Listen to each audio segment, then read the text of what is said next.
its exceptional location, through its 13th century history, the Mont Saint Michel Abbey, known throughout the world, is a unique monument of its kind.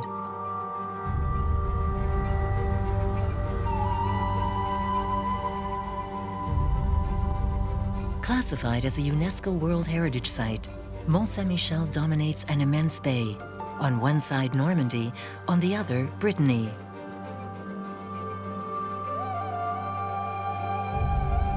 In this natural amphitheater, the tide renews the landscape twice a day. A dazzling communion between nature and the fruit of human ingenuity.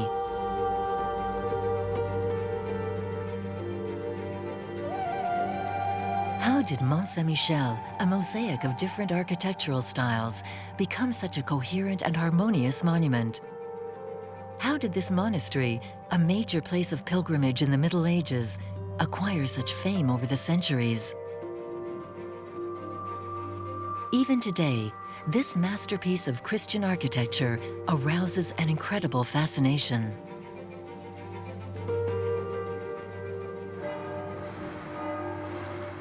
Every morning at dawn, before the influx of visitors, the Office of Lauds is celebrated in the presence of the monks and nuns who live on the mount.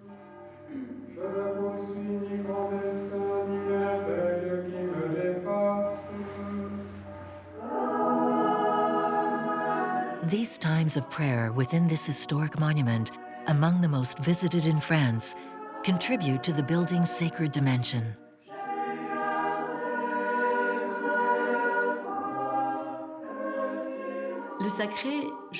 The sacred, I think, is everything that rises. So architecture will contribute to this elevation. Here in this construction of Mont Saint Michel, it is something that rises. And it has been built, progressively, epoch after epoch, encompassing things from earlier times. The monument is built on rock, and also the rock of faith of all these builders. A sacred monument is something that will help man, help each of us to go higher, to go further, to go beyond the everyday without denying it.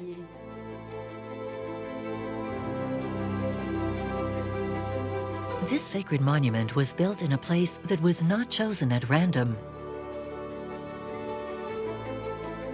Before the 8th century and the first Christian constructions, the rock was probably a pagan site, already considered sacred. The Celts called it Mount Tomb.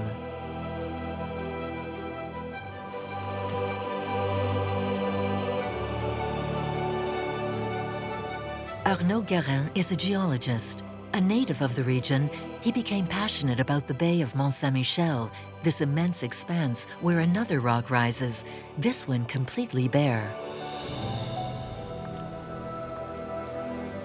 The islet of Tombelaine is a good example to represent what Montombe was, what we call today Mont Saint Michel, before all the stages of construction of everything man did on this rock. But it is also a very good image of what granite peaks are, which is to say, a mountain range that existed here 600 million years ago, which is called the Cadomian Range, Cadomius in Latin, which signifies the name of the city of Caen. We had mountains as high as the Alps or Himalayas, which is completely out of place when you think about it. And granite baubles surfaced out of these mountains. It is either islands or mounts which dominate this whole area of the Bay of Mont Saint Michel, and which is totally flat. And this environment, which is dominated above all by a powerful element, the tide, which is the great director of this exceptional environment.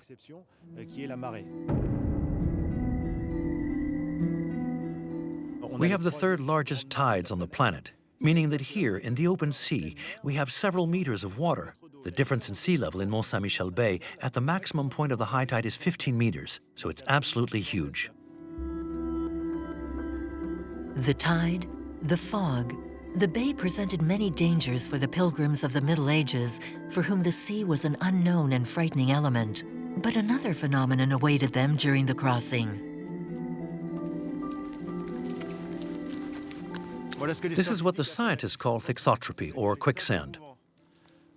It really is one of the perils. Indeed, it is the peril of the bay of Mont Saint Michel.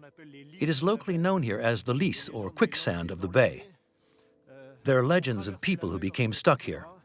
When the pilgrims crossed the bay, the first danger they thought of was, of course, this phenomenon, which is a simple scientific phenomenon. We compress the sediments, and then the water will rise and we will sink down. So the danger is, of course, to get stuck when the tide comes. Despite all these deadly risks, the pilgrims attempted the crossing. After days and weeks of walking, this final step towards Saint Michel was to ensure their salvation in eternity. For the Archangel is the one who struck down the dragon, a symbol of the victory of good over evil. He weighs the souls and leads the chosen to heaven. So this bay is really inseparable from Mont Saint Michel. Without understanding Mont Saint Michel Bay, we cannot understand what the monument is. At the beginning of the construction at Mont Saint Michel, the men will use the granite that is there. But they quickly run out of material and therefore will look for granite elsewhere, in Chausey. Chausey is 30 kilometers from here. It was only the tide which allowed the transport of these materials. In fact, we realized that the whole history of Mont Saint Michel, the genius in the way the men built, there is a symbiosis between these builders and their environment. They knew how to decipher wonderfully all the resources that were present in the bay of Mont Saint Michel. Yesterday, like today, the bay is inseparable from the monument. More than a simple decoration, men have found strong symbols in all its natural resources.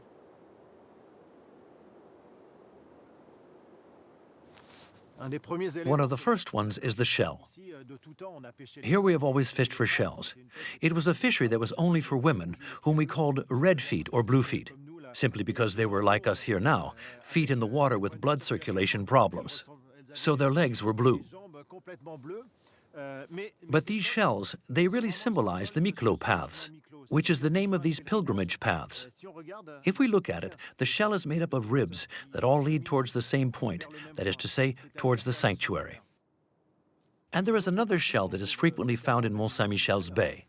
It's a shell of another bivalve called the Folades, and they're called the wings of the Archangel. It is really associated with the cult of Saint Michel.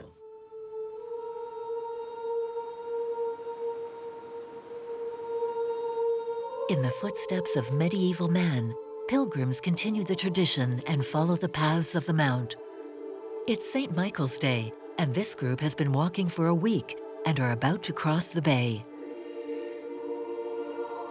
We're in the mist. We often have moments when we're in the mist, or we don't know what decisions we're going to make. What I'm waiting for is for St. Michael to enlighten me in my everyday life, and I want to be driven by the right decisions. We still have options in our lives, and I want to take the voices that are positive to move towards a healing. You'll see when the sun comes out. St. Michael helps us with that, to be directed towards the light, to be positive.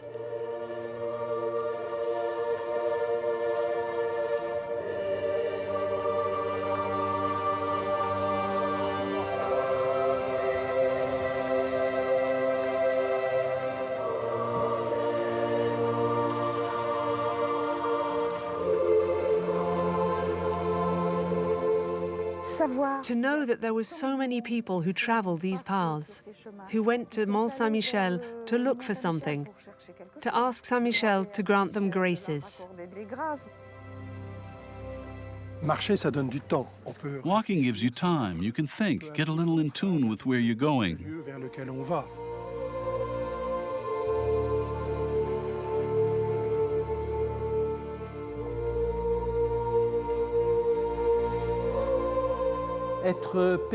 To be a pilgrim is to accept to leave our shallow waters,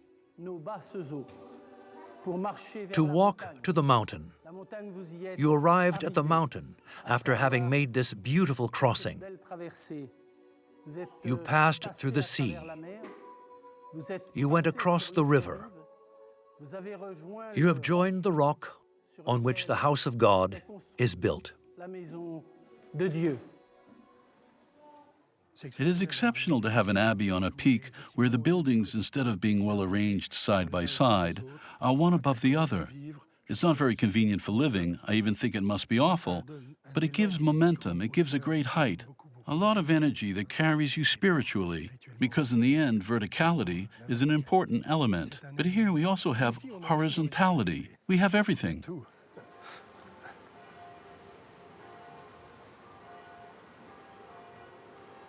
The constructions on the rock were assembled one after the other, even one on top of the other, gradually, century after century. To go back in time, you have to go down into the bowels of the abbey and follow historian François Saint-James to the area known as Notre-Dame sous terre, or Our Lady Underground.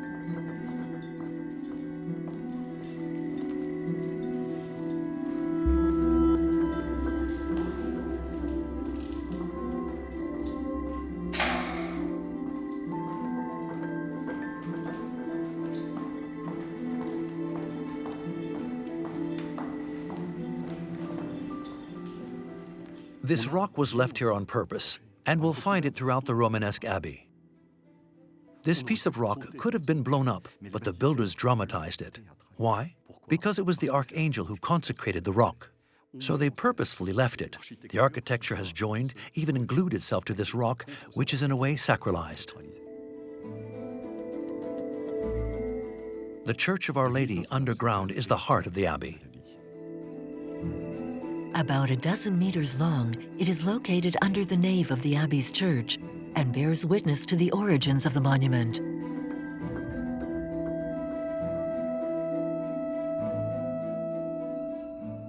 This church, which is in the heart of Romanesque buildings, is the oldest part. It dates from the 10th century.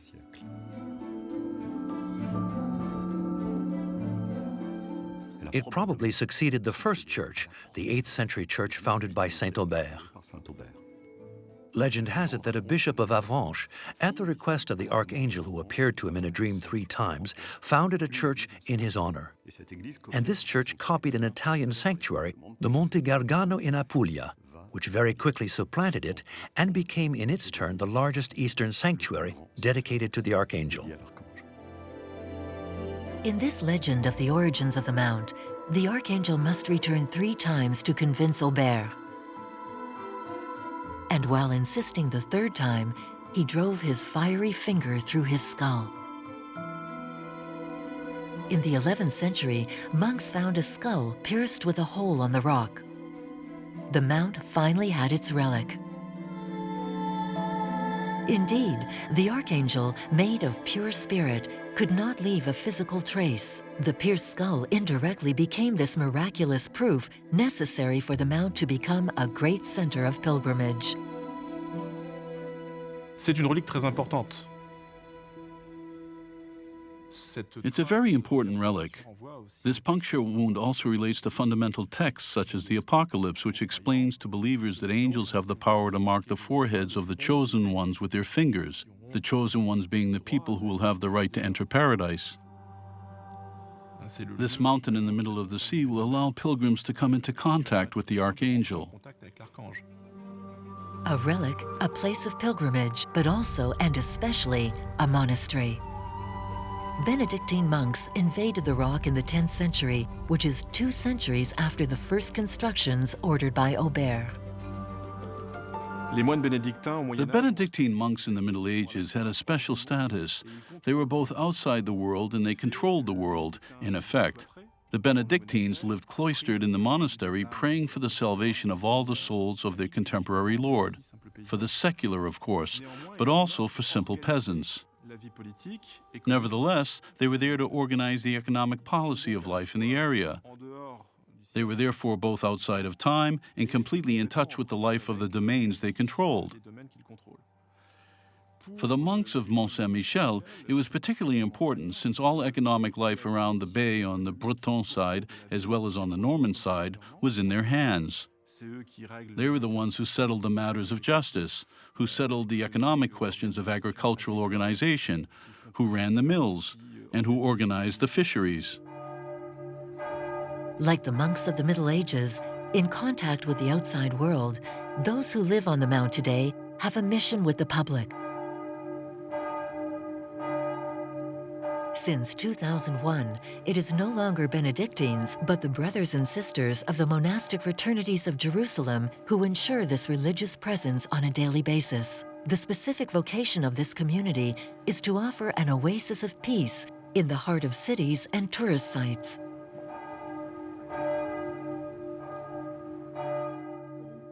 Sometimes people say to themselves, "Oh, that still exists." People don't know if we have dressed up specifically for the needs of the place, like in the Middle Ages, or if we're really like this in real life and whether we live here. The big question is, but you live here? So people are, and at the same time, they're surprised. And since we're not cloistered, they can still speak to us where they see us, up close and personal.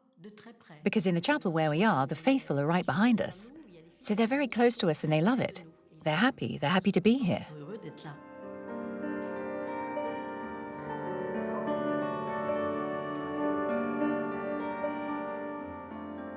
Even if they come as tourists, people who do not expect to find a community here are affected. They're a very diverse group of people.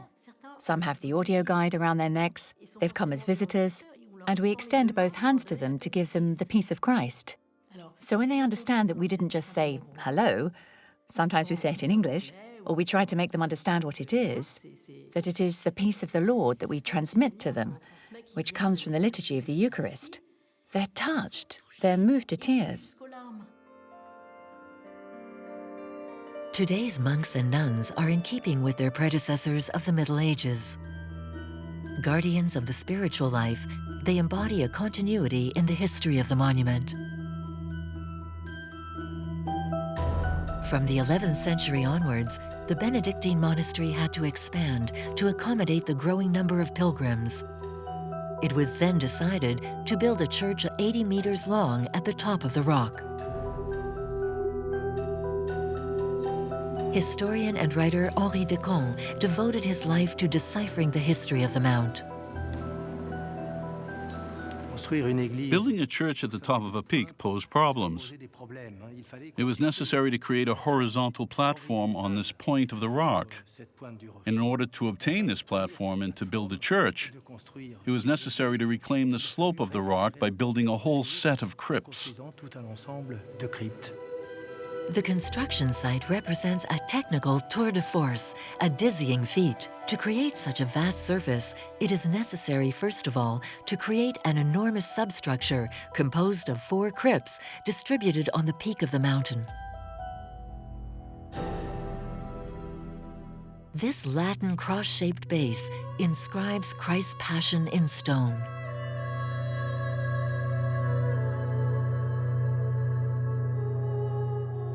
Architecture. 11th century architecture is what we call Romanesque architecture. It is characterized by quite simple shapes, by a beautiful luminosity, because the absence of a vault made it possible to open many windows, a great sobriety, and the capitals in general represent mainly plant-like motifs. Only the nave, which was originally twice as large, remains from the Romanesque period.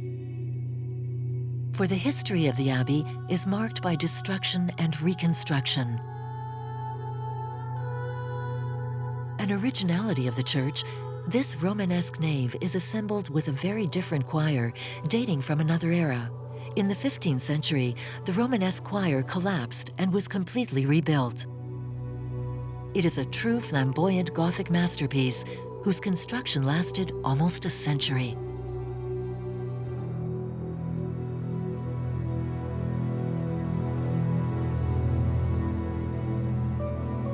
Outside the Abbey Church, a group of monastic buildings was built in the 13th century to accommodate more than 60 monks.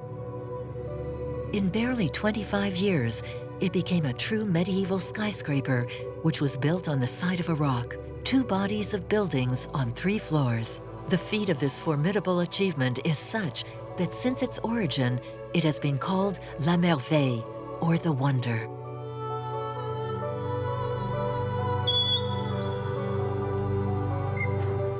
One of the most emblematic rooms of the wonder is the vast and luminous refectory, where the monks ate their meals in silence. When we enter this room, we don't see the windows, but we bathe in the light. And when we move forward, the wall disappears, and it is like a curtain of light. And this light, the only light of the day that the monks can eat in, so as to obey Saint Benedict's rule, it represents the Word of God.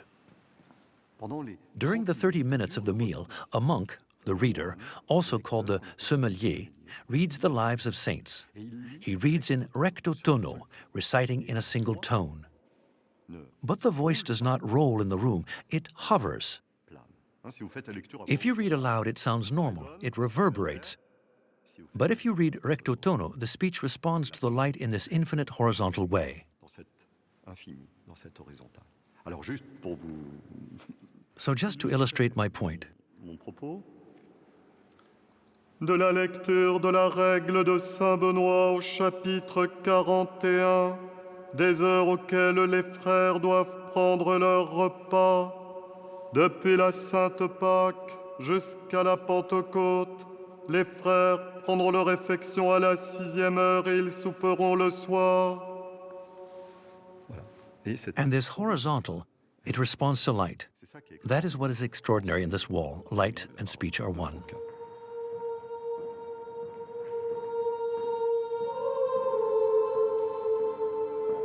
The staging of light, silence, isolation. Here, the whole architecture is at the service of the spirituality of the monks.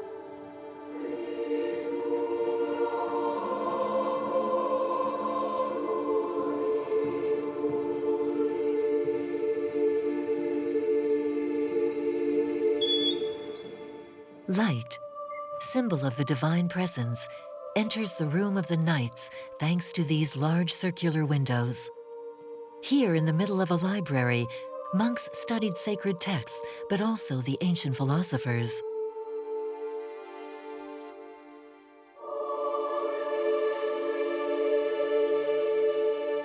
Xavier Bailly, administrator of Mont Saint Michel Abbey, knows all the rooms of the wonder by heart.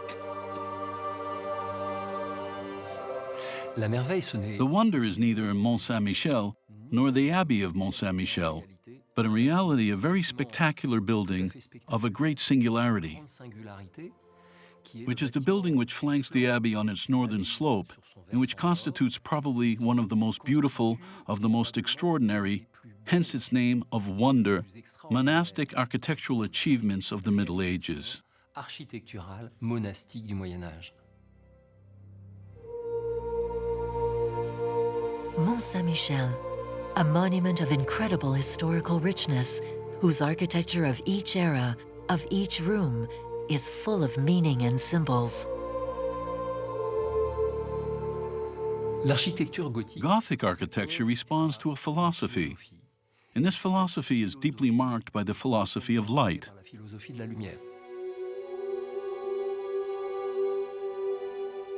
In the Abbey Church, the pilgrim comes from the west, where the sun sets.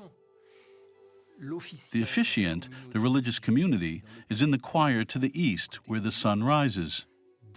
Following this thought, the sunrise is symbolically that of the resurrection, that all of humanity awaited in the Middle Ages.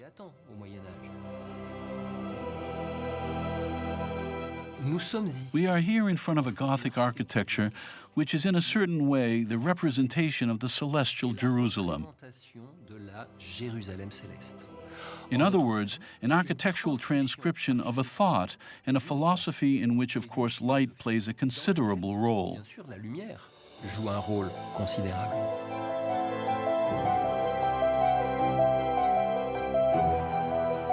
In a few centuries, Mont Saint Michel has gone from being a monastery apart from the world to a wonder of Gothic style.